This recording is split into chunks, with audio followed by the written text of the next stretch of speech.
Jeans वाली mobile वाली jeans वाली मोबाइल वाली का मंत्रला मारे वो ढाई अखर के प्यार में पड़ गए पैहा दीवाना बनाए वो ढाई अखर के प्यार में पड़ गए पगला दीवाना बनाए वो जींस वाली मोबाइल वाली जींस वाली मोबाइल वाली का मंत्रला मारे वो ढाई अखर के प्यार में पड़ गए पैहा दीवाना बनाए वो ढाई अखर के प्यार में पड़ गए पगला दीवाना बनाए वो।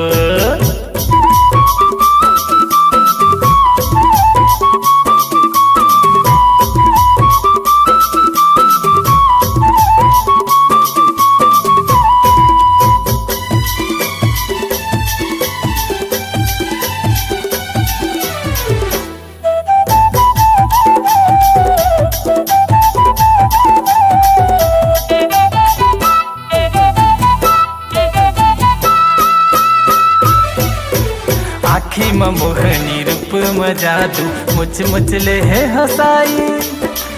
मुच ले है हंसाई काने में बाली हाथे में कंगन जीवरा मोर ले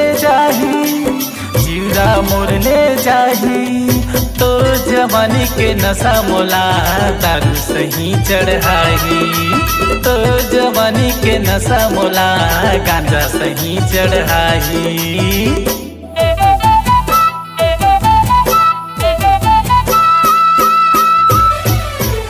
आखी में मोहनी रूप में जादू मुच ले है हंसाई मुच ले है हंसाई काने में बाली हाथे में कंगन जीवरा मोर ले जाही तो जवानी के नशा मोला दारू सही चढ़ाही तो जवानी के नशा मोला गांजा सही चढ़ाही। जींस वाली मोबाइल वाली जींस वाली मोबाइल वाली का मंत्रला मारे वो ढाई अखर के प्यार में पड़ गए पैहा दीवाना बनाए वो ढाई अखर के प्यार में पड़ गए पगला दीवाना बनाए वो।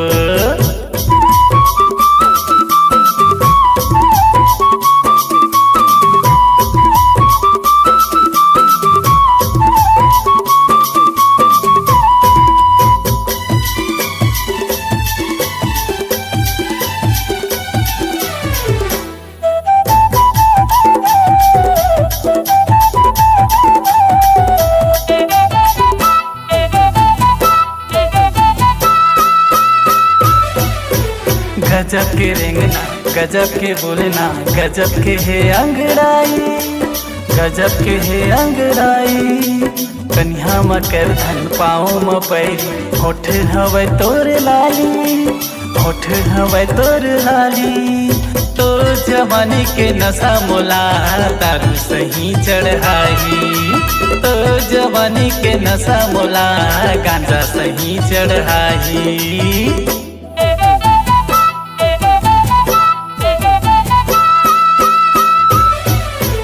गजब के रेंगना गजब के बोलना गजब के है अंगड़ाई गजब के है अंगड़ाई कन्या में कर धन पाँव में पैरी होठ हवे तोर लाली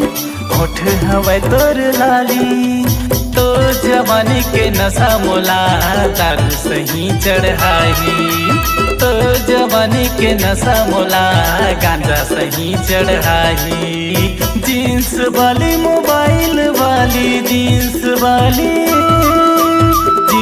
वाली मोबाइल वाली काम मंत्र ला मारे वो ढाई अखर के प्यार में पड़ के पैहा दीवाना बनाए वो